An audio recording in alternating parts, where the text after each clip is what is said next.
बर' हारिनि थाखाय मोनसे गोजोनथाव आरो गोग्गाथाव खौरां। फिन आरोबाव बर' लाइमोन सिख्लानि जाफुंसारनाय।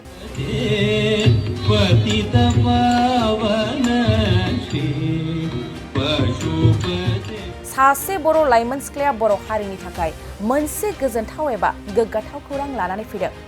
बर' हारिनि फिसाफ्रा बायदि बायदि बिथिं जेरै मोसानाय, खारनाय बारनाय, जोलुर गेलेनाय बायदि बिथिङाव थारैनो जौगाबोगासिनो दं। थिग बेबादिनो बे बारावबो बर'नि फिसा बिटिआरनि भारत नाट्यम मोसागिरि सायास्रि बसुमतारिया पद्मप्रिया सर्वश्रेष्ठ सन्मान बान्था देरहानो हादों। थारैनो आथिखालाव बर' हारिनि फिसाफ्रा साफा साफा बर' हारिखौ गोजौ फारसे जौगाहोबोगासिनो दं। Hindustan art and music society आरो मित्र दमकला समितिनि बानजायनायाव Swami Vivekananda cultural centre high commission of India कलम्बोआव Bharat Sanskriti Yatra at festival of Indian classical music and डान्सआव बाहागो लानानै बर'नि फिसा बिटिआरनि भारत नाट्यम मोसागिरि सायास्रि बसुमतारिया पद्मप्रिया सर्वश्रेष्ठ सन्मान बान्था देरहानो हादों।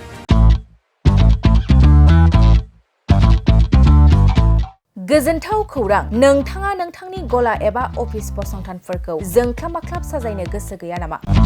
नोंथांनि गलाफोरखौ बायदि बायदि रोखोमनि जोंख्लाब माख्लाब खालामनानै साजायनो थाखाय क'क्राझार नोगोरनि सिङाव थानाय गौरां भेलि हटेल साखाथियाव सानिक्य आर्ट एन्ड डिजाइन गलाया लानानै फैदों बायदि बायदि रोखोमनि आर्ट डिजाइन।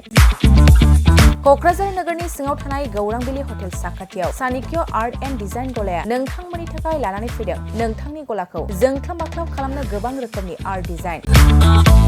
बेफोर आर्ट डिजाइनफोरनि गेजेराव दं 3D signboard, 2D signboard, acrylic trophy, ACP panel, name प्लेटार्स, रेट्र', रिफ्लेक्टिभ साइनबोर्ड, नियन साइनबोर्डफोरनि आर्ट डिजाइनफोरखौ नोंथाङा सानिक्य आर्ट एन्ड डिजाइन गलानिफ्राय मोनफुंनो हागोन। बेनि अनगायैबो इनग्रेभिं सार्भिस, आर्क्राइलिक लेटार काटिं, MDF जालि काटिं, लग', ग्राफिक्स डिजाइन आरो कास्टमाइज गिफ्ट आइटेम्सफोरखौ नोंथांमोननि गलानि थाखाय सानिक्य आर्ट एन्ड डिजाइन गलाया लानानै फैदों आर्ट डिजाइन। गोबां बाथ्रा मिथिनो थाखाय नोंथाङा नैबे 9706125636 6800981649 जानबुं नम्बरनि गेजेरजों खौरां लाहरनो हागोन।